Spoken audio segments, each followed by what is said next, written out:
Vamos a cortar un poco, sé que estaban en la serie del Evangelio de Juan, capítulo 17, estaban justamente ahí cuando Jesús está orando por sus discípulos, y yo voy a cortar un poco esto y voy a ir a Isaías 9, así que puedo pedirte que puedas abrir tu Biblia en Isaías 9, verso 1 al 7. Podamos abrir nuestras Biblias, Isaías capítulo 9, del 1 al 7, vamos a meditar en la palabra del Señor. Isaías 9, capítulo 9, del 1 al 7, dice: Mas no habrá siempre oscuridad para la que está ahora en angustia, tal como la aflicción que le vino en el tiempo que livianamente tocaron la primera vez a la tierra de Zabulón y a la tierra de Neftalí, pues al fin llenará de gloria el camino del mar, de aquel lado del Jordán, en Galilea de los gentiles. El pueblo que andaba en tinieblas vio gran luz, los que moraban en la tierra de sombra de muerte, luz resplandeció sobre ellos. Multiplicaste la gente y aumentaste la alegría, se alegrarán delante de ti como se alegran en la siega, como se gozan cuando reparten despojos, porque tú quebraste su pesado yugo y la vara de su hombro, y el cetro de su opresor, como en el día de Mariam.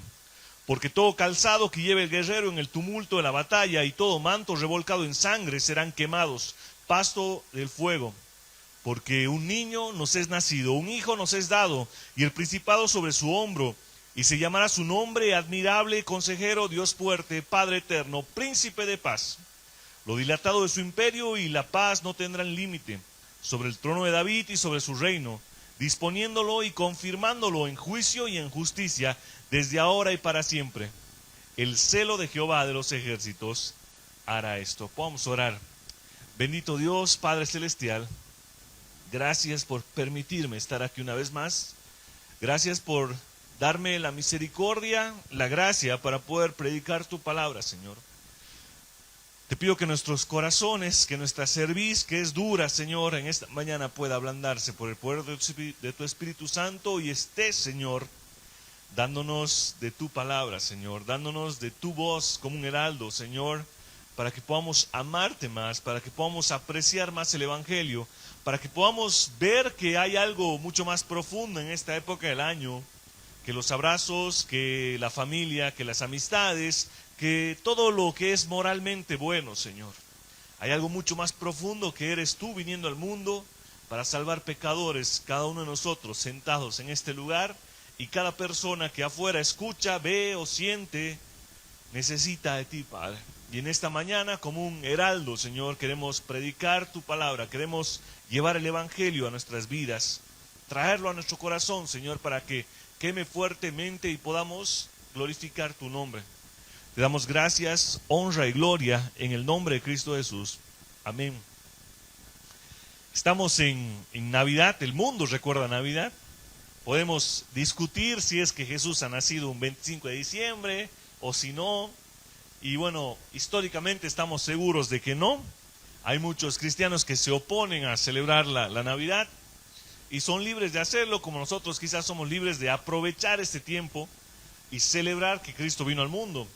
Aunque esto debería ser algo de todos los días, el gozo de que Cristo haya venido al mundo debería ser parte de nuestro diario vivir. Navidad nos recuerda de que el mundo estaba en tinieblas, Navidad nos recuerda de que éramos pecadores, miserables, de que andábamos sin rumbo, de que estábamos sumergidos en lodo, en barro, y no éramos capaces de salir por nuestra propia fuerza a la orilla de la seguridad. La profecía de Isaías es un contraste entre ese antes y después de la venida del Mesías. La profecía de Isaías es ese rey prometido, es el Señor de señores, el nacimiento único del Dios verdadero. Éramos tan miserables, estábamos tan separados de la gloria de Dios, de su gracia y de su amor, que solo Dios podía satisfacer a Dios. Es por eso que Dios vino al mundo. Se humilló hasta lo sumo, por amor a sí mismo y a sus escogidos. Y el verso 1 empieza mostrándonos esta primera verdad de esta mañana, que la oscuridad no es para siempre. Dice el verso 1, mas no habrá siempre oscuridad para la que está ahora en angustia, tal como la aflicción que le vino en el tiempo que livianamente tocaron la primera vez a la tierra de Zabulón y a la tierra de Neftalí, pues al fin llenará de gloria el camino del mar de aquel lado de Jordán, en Galilea de los gentiles. Para entender un poco esto necesitamos saber qué es Zabulón, qué es Neftalí, qué es lo que estaba pasando. Y si usted alguna vez ha leído las escrituras o al menos se ha informado, necesitamos comprender de que hay un pueblo, una nación escogida por Dios, no por ser una nación grande y poderosa, sino por ser la más pequeña de todas. Esta nación es Israel. Dios establece un gobierno teocrático donde Él iba a reinar sobre esta nación Israel y hace diferentes pactos con ellos. Uno de los pactos que hace inicialmente es con Abraham, y de la descendencia de Abraham vienen muchos hombres, y dentro de esos hombres Dios va armando hasta llegar a Cristo una promesa eterna, que es la salvación. Y en medio de esto aparece un hombre que es Moisés, que liberta al pueblo de Israel de la esclavitud en Egipto, y después de esto Dios levanta a Josué y levanta diferentes jueces. Estos jueces reinan por distintas épocas. Normalmente entra en un ciclo donde el pueblo de Israel se olvidaba de Dios, se hundía en el pecado, en la miseria, y Dios levantaba un juez. Dios usaba ese juez para poder salvar al pueblo, recordarles el evangelio, recordarles que Él es quien sostiene sus vidas. Y normalmente el juez moría, el pueblo de Israel olvidaba de Dios y de nuevo entraban en pecado. Alguna nación grande cerca de Israel sometía al pueblo y era un círculo. Esta es la época de los jueces. Luego de esto viene una época que es la época de los reyes. El pueblo de Israel se cansa, hay un profeta Samuel y le dice: queremos un rey. Y no era el propósito principal del Señor, así que Dios les da como rey un rey que no es bueno, que es Saúl, que reina sobre ellos no muy bien. Es un rey que se olvida de Dios y se olvida el verdadero sentido, pero sí Dios levanta un verdadero rey, Él es quien llama, y se llama David. Y después de David reina Salomón, y viene una división en el reino, el norte, el sur, y empieza la época de los reyes, el reino dividido. En el norte 10 tribus, el reino de Israel, y en el sur 2 tribus, el reino de Judá. Ahora, todo esto para entender un poco más esto, Isaías está profetizando en la época de ese reino dividido, donde hay 10 tribus en el norte, 2 tribus en el sur, y normalmente la promesa del Antiguo Testamento es una promesa de prosperidad. Es: si ustedes hacen caso, les va a ir bien; si ustedes hacen caso, van a prosperar; si ustedes hacen caso, van a ser un pueblo que me va a honrar. Eso es el Antiguo Testamento. Si ustedes hacen mal, va a venir maldición; si ustedes me abandonan, van a sufrir, y va a venir pueblos que van a subyugarlos. Y justamente conocemos la historia. Israel no hace lo bueno ante los ojos de Dios y hace lo malo.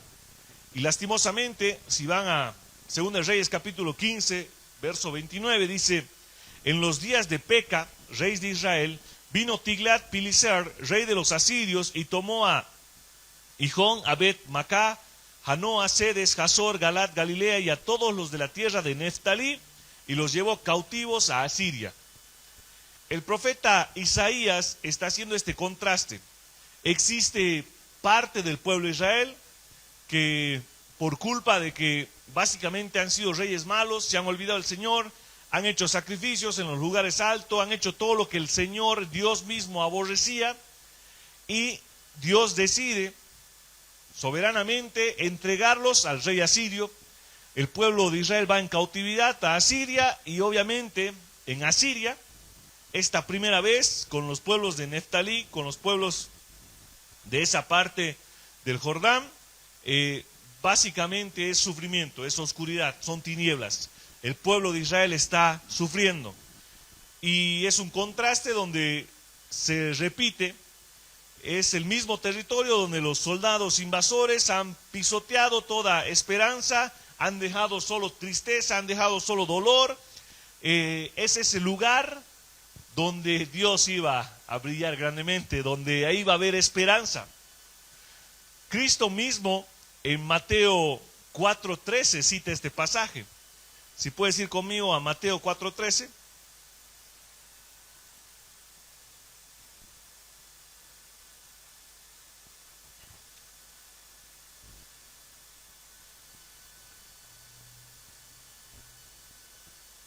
Dice, cuando Jesús oyó que habían encarcelado a Juan, regresó a Galilea. Partió de Nazaret y se fue a vivir a Capernaum, que está junto al lago en la región de Zabulón y de Neftalí, para cumplir lo dicho por el profeta Isaías. Tierra de Zabulón y tierra de Neftalí, camino del mar, al otro lado del Jordán, Galilea de los gentiles. El pueblo que habitaba en oscuridad ha visto una gran luz, porque los vivían en densas tinieblas, la luz ha resplandecido. Verso 17, desde entonces comenzó Jesús a predicar, arrepiéntanse, porque el reino de los cielos está cerca. Y es, yo creo, una muestra de la misericordia de Dios, que el mismo lugar donde el pueblo de Israel ha sido azotado, olvidado, lo ha usado para escoger a su Hijo, para honrar ese lugar, para predicar el Evangelio, para que Cristo mismo, el Rey del mundo, en medio de esa densa oscuridad, en medio de esas tinieblas, en medio de ese pueblo olvidado, pueda predicarse el Evangelio, la esperanza. Y es la misma esperanza, hermanos, que alberga hoy nuestras vidas. Es saber que en medio de oscuridad, en medio donde antes había dolor, donde antes había tinieblas, Dios se ha resplandecido a través de Cristo para darnos luz, luz verdadera. ¿Y qué es la luz verdadera? Y es el segundo punto de esta mañana. Primer punto, todo estaba en oscuridad, todo estaba en tinieblas. Como en tu vida y en mi vida, como en el pueblo de Israel, necesitábamos luz. Segundo punto, Cristo es la luz del mundo. Y la luz vino por nosotros. La mayoría de las religiones del mundo predican cómo acercarte a Dios. El cristianismo predica cómo Dios se acercó al hombre, cómo Dios vino por sus escogidos, por su pueblo. Y dice, el pueblo que andaba en tinieblas vio gran luz. Los que moraban en tierra de sombra de muerte, luz resplandeció sobre ellos. El gozo acompaña la luz en el amanecer. Pero la luz no iba a alumbrar solamente para esta generación en la época de Isaías. Y quizás muchos leían esta profecía y esperaban que la luz sea inmediata. Pero la luz vendría en el futuro. Esa luz es Cristo, el nacimiento del Rey. Antes de que la luz brillase tanto en Israel como Judá, necesitaban haber experimentado el juicio de Dios. El juicio de Dios estuvo sobre ellos por muchos años en el exilio, cautivos sobre Babilonia, cautivos por los persas, y lastimosamente ellos han sufrido. El pueblo de Dios estaba devastado, pero había un remanente que Dios iba a usar, había un remanente que iba a sobrevivir. El plan de Dios quizás no ha sido inmediato para este remanente. Han pasado más o menos 400 años, poco más, 486 más o menos, desde que Dios restituye el templo hasta la muerte del Mesías. Y esto nos muestra de que el tiempo de Dios no es nuestro tiempo, de que hay algo mucho más profundo en los planes de Dios. A veces creemos de que la luz para algunas personas es inmediatamente. Es como el pastor decía al iniciar, es la época del año en la que podemos predicar la luz, aunque nuestros familiares, las personas que amamos, amigos, vecinos, no nos escuchen.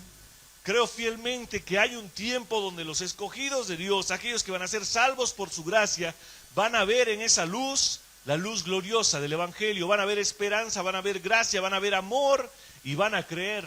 Y muchas de las personas que estamos sentadas aquí en esta mañana somos testimonio vivo de que hubo un tiempo en que andábamos en luz y mucha gente nos predicaba la luz del Evangelio cuando andábamos sin luz y decíamos, no, cristianos locos, ¿qué saben?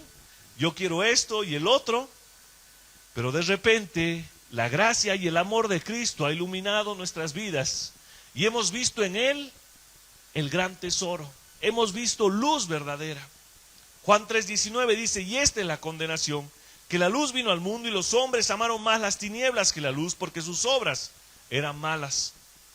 Si bien, hermanos, muchos aún están en tinieblas, muchos aún no pueden ver la luz del Evangelio, no pueden ver a Cristo brillar, habrá un tiempo como en el pueblo de Israel, que ellos podrán ver esa verdadera luz, podrán apreciar ese verdadero gozo. Juan 8:12 dice, otra vez Jesús les habló diciendo, yo soy la luz del mundo, el que me sigue no andará en tinieblas, sino tendrá la luz de la vida. La luz de la vida. Y aunque esa época de tinieblas para algunos sea un tiempo, para otros sea algunos años, si creemos en el mensaje, como Cristo dice, arrepiéntanse, el reino se ha acercado, esa luz poderosa, esa luz de gozo va a iluminar mi corazón y tu corazón para ver a Cristo como lo más hermoso. Y este es el tercer punto. Solo Cristo trae verdadera felicidad y alegría. Dice el verso 13 en Isaías 9, dice, multiplicaste la gente y aumentaste la alegría. Se alegrarán delante de ti como se alegran en la siega, como se gozan cuando reparten despojos. Hermano, la mayor razón para estar feliz en esta mañana, la mayor razón para poner una sonrisa, aunque sea interna, para tener gozo, para tener alegría, es que Cristo vino al mundo. Es que Él pisó esta tierra. El Dios del universo, el Dios de todo lo creado, de todo lo hecho. Puedes ver astronomía, puedes ver montañas, puedes ver todas las ciencias que hablan de la creación, y el Dios que hizo todo esto vino al mundo. Y no vino al mundo simplemente porque quería pasearse y conocer su creación. Vino al mundo para salvar pecadores, para salvar a aquellos que estábamos en tinieblas, de los cuales Él dice que no quiere que ninguno se pierda. Y esa es la mayor alegría en esta mañana, que tú y yo podemos predicar a ese Dios que se hizo hombre. Que podemos predicar para que la gente se multiplique y para que se aumente la alegría, para que se alegren delante de Él. Pablo en Filipenses dice, en el capítulo 4, verso 4 dice, regocijaos en el Señor siempre. Otra vez digo, regocijaos. Vuestra gentileza sea conocida de todos los hombres, el Señor está cerca. Por nada estéis afanosos, sino sean conocidas vuestras peticiones delante de Dios, en toda oración y ruego y acción de gracias. Dos comparaciones que hacen que el énfasis de tu vida y el énfasis de mi vida sea la gracia de Dios. Aunque los obreros pasen por arduos trabajos para recoger la cosecha, no han hecho nada para que los frutos crezcan. Eso es lo que dice Isaías, dice, se alegrarán delante de ti como se alegran en la siega. Aunque ellos estén trabajando duramente para ver el fruto, el hombre no hace nada por la semilla, por el agua, no hace nada porque la tierra dé fruto, porque es Dios quien hace. Y aunque tú y yo estemos a veces atribulados, a veces cargados, a veces en aflicciones, afanosos, solo Dios puede darnos esa paz a través del Evangelio. Por eso Pablo les dice, por nada estéis afanosos, sino sean conocidas vuestras súplicas delante de Dios. Así que no sé cómo hayas pasado estos días de Navidad, quizás solo, quizás triste, quizás cargado, quizás no has tenido para darles lo mejor a tus hijos, a tus sobrinos, a tus primos, a quien sea que ames. Quizás no haya habido un gran banquete en tu mesa, quizás hayas codiciado, hayas envidiado algunas cosas de otros hombres, pero hermano, nada de eso trae gozo. Quizás sea gozo repentino, quizás sea felicidad pasajera, pero lo único que en esta mañana después de Navidad puede traer gozo y alegría a tu vida es Cristo Jesús.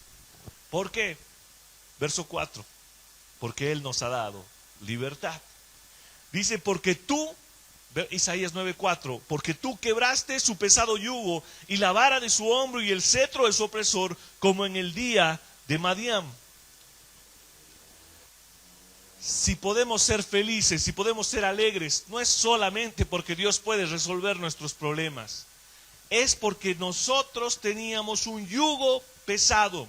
teníamos algo que nos esclavizaba, que nos amarraba, que nos sometía, y esto es el pecado.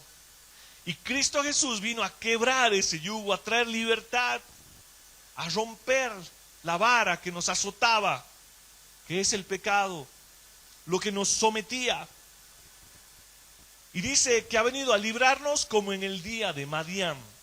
Y también para esto hay que entender un poco. Hay dos ocasiones en las que el pueblo de Israel pelea contra los madianitas. La primera es con Moisés, donde el pueblo de Israel tenía que destruir a todo el pueblo de Madián, mujeres, niños, hombres, era el mandato, porque era un pueblo que iba a ser juzgado por Dios. Pero pasa algo de que el ejército no llega a destruir a todos y se quedan con mujeres, se quedan con el botín, y bueno, este pueblo de Madián crece, los madianitas, y más adelante en Jueces capítulo 6, este pueblo es grande, y por no hacer caso a Dios en una primera instancia, Dios los somete bajo ese pueblo, bajo los madianitas. Dios levanta un hombre que es Gedeón, han debido escuchar, Gedeón, y un tímido Gedeón es un pequeño granjero que está ahí amontonando el pasto, la siega para poder estar dando al rebaño y sembrando y demás, y Dios en medio de eso lo llama. Dios usa un pequeño granjero para libertar al pueblo de Israel, y gloriosamente los liberta de este ejército de madianitas, un ejército verdaderamente numeroso, y no lo hace con un gran ejército, sino que lo hace con 300 personas. Así que si has visto la película de 300 espartanos, esto es la idea, viene de Gedeón y Madián, donde Dios va purgando al pueblo de Israel y a ese ejército grande y numeroso que también tenían, y de repente quedan solo 300, y es por eso que milagrosamente, como en los días de Madián, en ese día de Madián, Dios liberta al pueblo de Israel con solo 300 hombres contra un ejército numeroso. Era un milagro, era imposible, y Dios lo hace. Y es la misma forma en la que Dios nos trae libertad. Parecía imposible que alguien como tú y como yo, de repente venga a una iglesia, venga a Cristo. Parecía imposible que alguien como tú y como yo, de repente predique el Evangelio, de repente lea las Escrituras. Parecía imposible que alguien como tú y como yo, como dice Pablo, podría decir era el más pecador del mundo, esté en una iglesia sentado, esté escuchando la palabra. Porque como en los días de Madián, algo que era imposible para el hombre es posible para Dios. Y por su gracia estamos aquí escuchando el Evangelio, porque Cristo ha roto todo yugo, ha roto toda maldición, ha roto todo peso que nos dejaba inhabilitados. Juan capítulo 8, del 31 al 36 dice: dijo entonces Jesús a los judíos que habían creído en él: si vosotros permanecéis en mi palabra, seréis verdaderamente mis discípulos, y conoceréis la verdad, y la verdad os hará libres. Les respondieron: linaje de Abraham somos, y jamás hemos sido esclavos de nadie. ¿Cómo dices tú seréis libre? Jesús les respondió: de cierto os digo que todo aquel que hace pecado, esclavo es del pecado. Y el esclavo no queda en la casa para siempre, el hijo sí queda para siempre. Así que, si el Hijo os libertare, seréis verdaderamente libres. Solo por su gracia, solo por un milagro espléndido que debería traer alegría y gozo en esta mañana, hemos sido hechos libres del pecado. Y hermano, esto trae dos implicaciones para tu vida y para mi vida. La primera implicación es que tú y yo deberíamos sentirnos gozosos y alegres de haber sido hechos libres del pecado.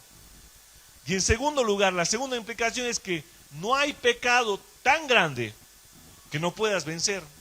No hay pecado tan grande que no podamos decirle no, porque hay alguien mayor que vive en nosotros si en verdad hemos creído en el Evangelio, que es el Espíritu Santo. Y el Espíritu Santo nos capacita para pelear con cualquier pecado.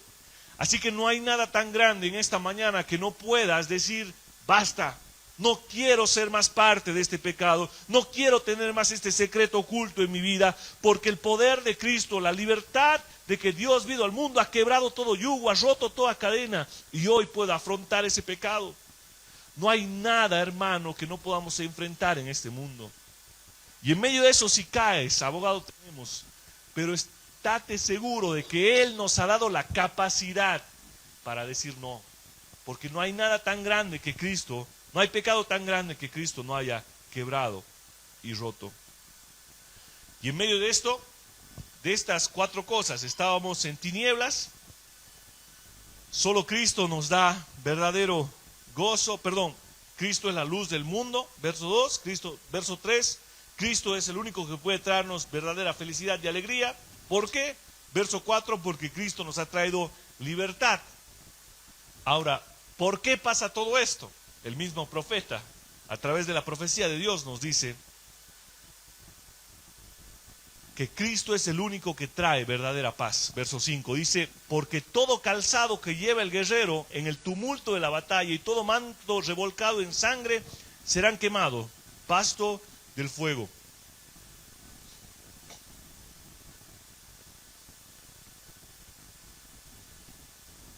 Ese Dios que vino al mundo no solo trae alegría, no solo trae gozo, no solo trae libertad, sino que trae paz a tu vida y a mi vida. Y hace aquí el profeta Isaías está haciendo una pequeña analogía con esas batallas, y leyendo un poco acerca de la historia de Madián, acerca de estas batallas.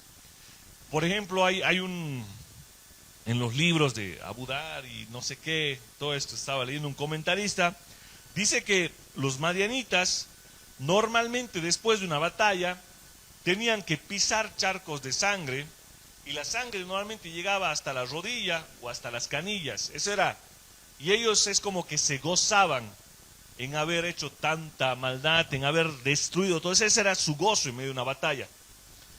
Y quizás sea esta la imagen. Por eso es que Isaías dice, porque todo calzado que lleva el guerrero en el tumulto de la batalla y todo manto revolcado en sangre serán quemados. Porque esa es la paz que Dios nos da. Un madianita se gozaba de hacer daño. Un madianita se deleitaba en eso. Pero Cristo vino al mundo y eso trajo paz.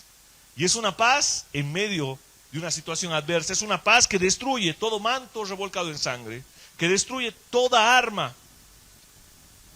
Pero el mayor problema que teníamos nosotros no era una guerra contra los madianitas.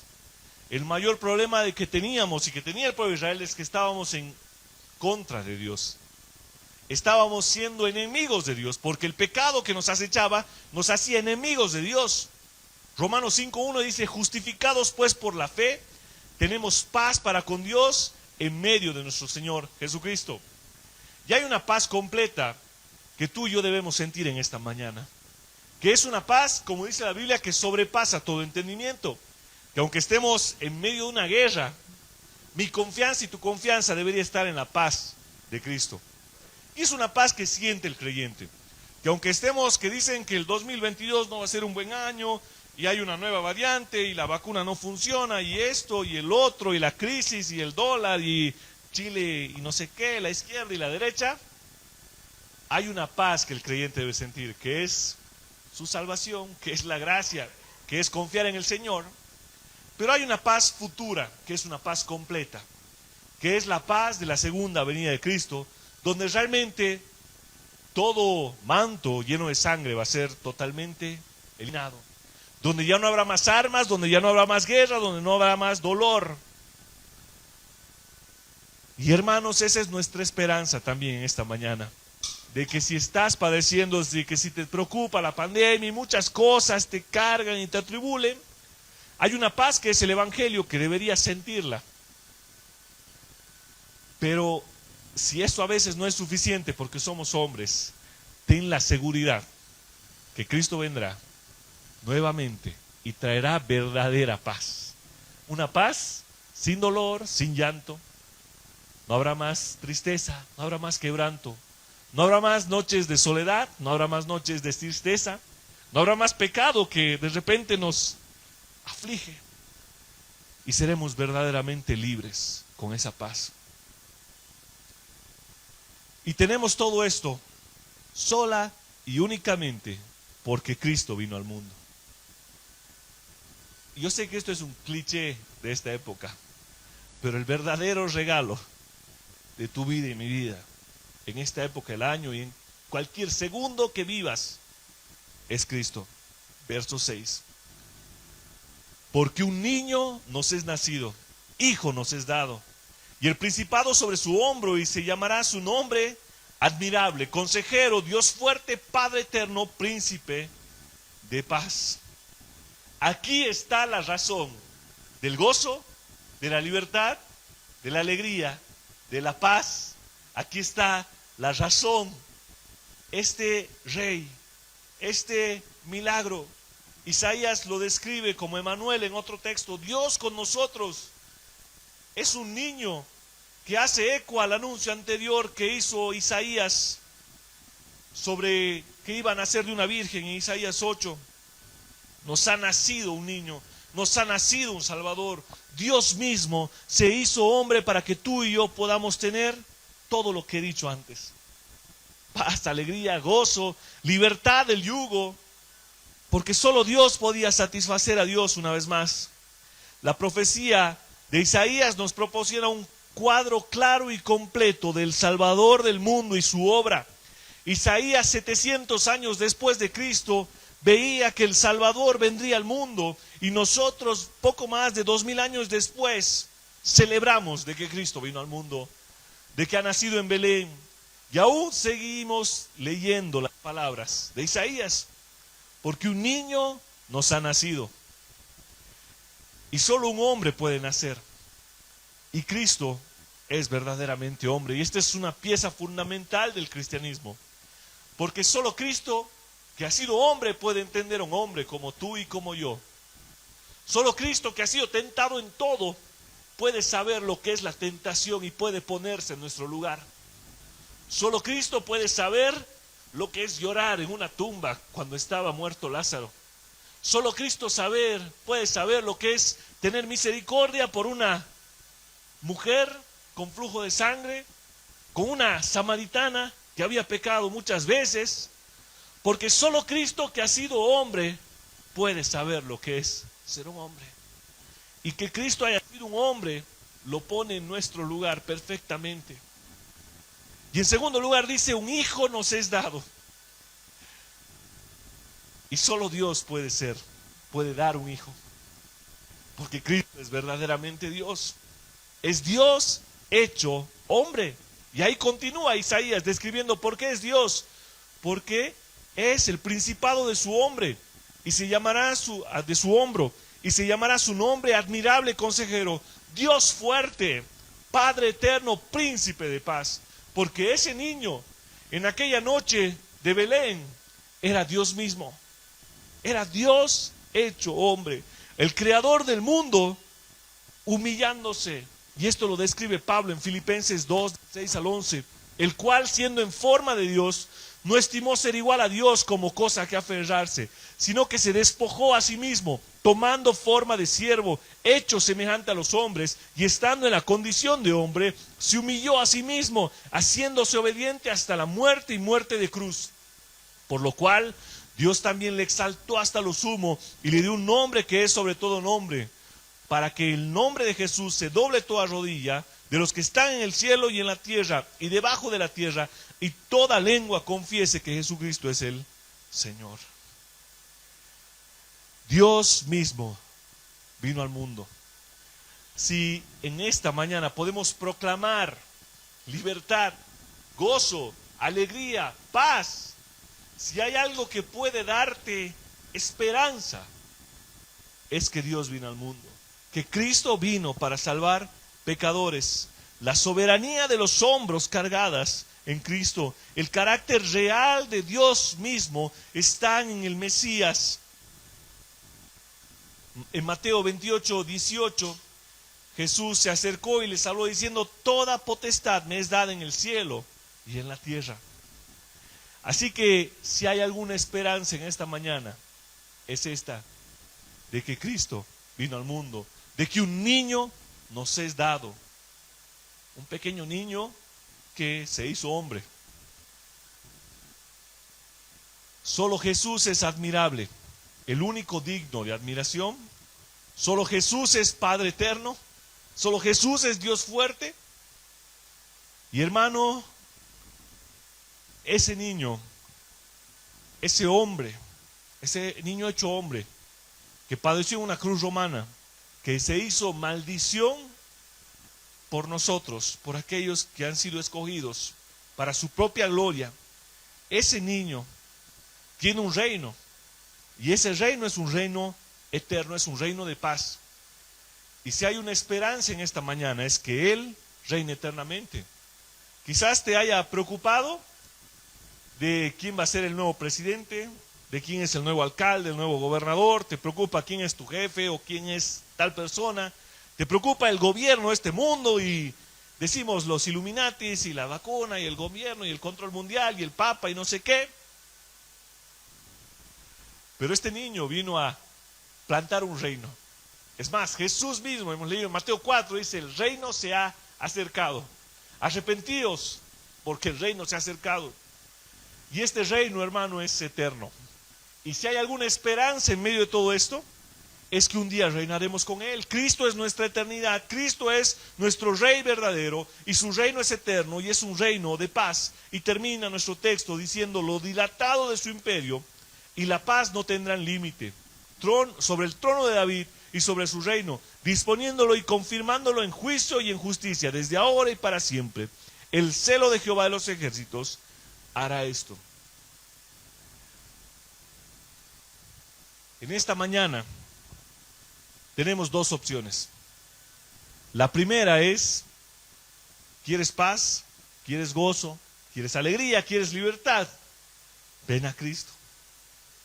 Porque ese Cristo aún espera, como aquel que llegó a Belén con los brazos abiertos, para que todo aquel que se arrepienta y crea en su palabra, que Él vino al mundo, se hizo hombre, fue condenado como un malhechor, como el peor de los pecadores en una cruz romana.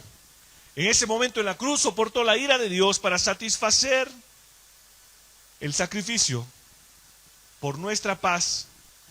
La punición, el castigo que tú y yo deberíamos haber recibido eternamente fue sobre Él. El castigo de nuestra paz fue sobre Él, dice las Escrituras. Resucitó al tercer día, demostrando que este sacrificio en la cruz del Calvario, soportando la ira de Dios, fue perfecto, fue aceptado, venció la muerte, derrotó el pecado y hoy está reinando poderosamente y un día promete volver por todos aquellos que creen que es su iglesia. Entonces esa es la primera opción esta mañana. Ven a Cristo. La segunda opción es ser indiferente a este mensaje. Pero aunque seas indiferente a este mensaje, como dice Pablo, toda rodilla, toda lengua debajo, en la tierra y debajo de la tierra, toda lengua, un día, a las buenas o a las malas, con vara de hierro, va a declarar que Jesucristo es el Señor. Toda lengua. Así que no importa cuántos rechacen el mensaje, así que no importa cuántos desprecien el Evangelio, un día van a confesar que aquel hombre que vino al mundo, que aquel Cristo de Belén, es el Señor y señores, el Rey de reyes. Y Cristo vendrá para juzgar, hermanos. Así que el reino de los cielos está cerca. Y esta mañana es un tiempo de arrepentirte, de venir a Él y creer que eres el Dios poderoso, que Él puede salvar tu vida. Quiero terminar con 2 Corintios 5, 17 al 19. Dice, de modo que si alguno está en Cristo, nueva criatura es. Las cosas viejas pasaron y aquí todas son hechas nuevas. Y esto proviene de Dios, quien nos reconcilió consigo mismo por Cristo y nos dio el ministerio de la reconciliación. Que Dios estaba en Cristo reconciliando consigo al mundo, no tomándoles en cuenta a los hombres sus pecados, y nos encargó a nosotros la palabra de la reconciliación. De tal manera, hermanos, de que ahora no está Dios contra nosotros, sino Dios está con nosotros. Y en esta mañana te ruego que te reconcilies con Dios. Puedas ponerte de pie y puedas orar. Porque Él nos reconcilió consigo mismo por su Hijo, por aquel niño que nos es nacido, por aquel hombre que vivió justa y plenamente en este mundo caído y se dio por todos los que creen. Puedas ahí donde estás guardar reverencia, orar y entregarle tu vida al Señor. Amado Dios, te doy gracias porque tú eres fiel, porque tú eres bueno, porque no hay nada más grande y más hermoso que verte, conocerte, entenderte a través de tu palabra. Gracias porque nos das en ella esperanza, Señor. Y en esta mañana queremos venir a ti, Señor, sabiendo de que el trono de tu gracia aún está abierto. Venimos a ti para pedirte perdón de nuestra maldad, de nuestra injusticia, de nuestras faltas, de nuestra falta de compromiso, reverencia y todo lo que no te agrada, Señor. Queremos volver a tu gracia, queremos volver a tus caminos, y quizás algunos como hijos pródigos, quizás algunos por primera vez escuchen tu voz, Señor, y puedan venir a tu gracia y a tu amor. Que el tiempo sea adecuado, Señor, para salvarnos. Que nadie que está aquí, Señor, que haya escuchado esto, te pido, te imploro, sea parte de ti, sino más bien que venga a ti cada día, cada segundo de su vida, viendo en ti gozo, alegría, paz y libertad, Señor. En el nombre de Cristo Jesús honramos y alabamos tu nombre. Amén, bendito Dios. Amén.